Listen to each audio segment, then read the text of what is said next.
اور صلاح الدین ایوبی نے ان حالات کا سامنا کیا تھا جب عیسائیوں نے بیت المقدس پر زبردستی قبضہ جمایا ہوا تھا، جبکہ حضرت عمر فاروق رضی اللہ تعالیٰ عنہ کے زمانے سے لے کر تقریباً 400 سال تک بیت المقدس پر اذانیں ہوتی رہیں، نمازیں ہوتی رہیں، اور صرف ان عیسائیوں کو وہاں آنے کی عام اجازت دی گئی تھی فاطمی دور میں۔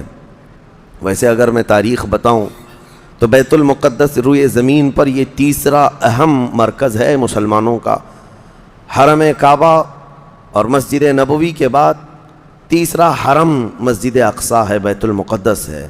اور ویسے اس کے انعقاد اور زمین پر اس کے پائے جانے کی تاریخ تو بہت پرانی ہے۔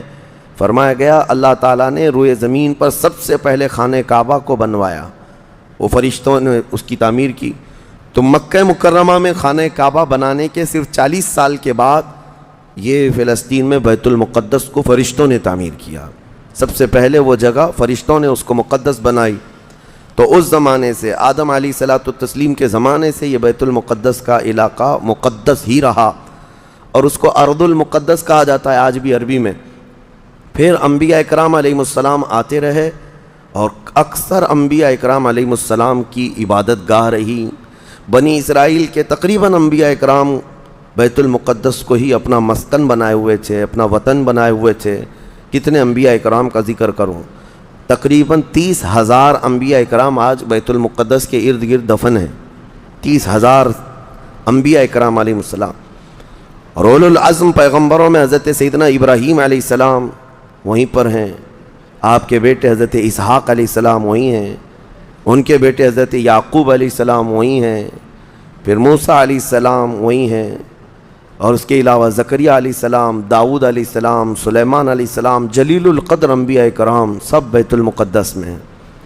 تو یہ بیت المقدس اس لیے بھی اہمیت کا حامل ہے کہ مسلمانوں سے پہلے یعنی انبیاء کرام علیہ السلام کے دور میں یہ مرکز رہا، قبلہ رہا اکثر امتوں کا۔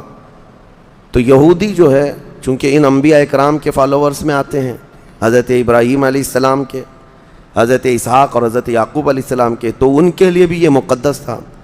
اور پھر مزے کی بات یہ ہے کہ حضرت بی بی مریم کی ساری تربیت جو ہے بیت المقدس کے اندر ہوئی، جیسے کہ آپ نے تفسیر میں سماعت کیا ہوگا۔ اور پھر جب وہ جوان ہوئی تو حضرت عیسیٰ علیہ السلام کی ولادت بھی بیت المقدس سے قریب میں ہوئی ہے۔ حضرت عیسیٰ علیہ السلام پیدا وہاں ہوئے، اور حضرت عیسیٰ علیہ السلام نے بھی تبلیغ کا مرکز اسی کو بنایا، بیت المقدس کو بنایا۔ تو دنیا کے پرانے مذاہب میں، پرانے دین میں یہودیت جو ہے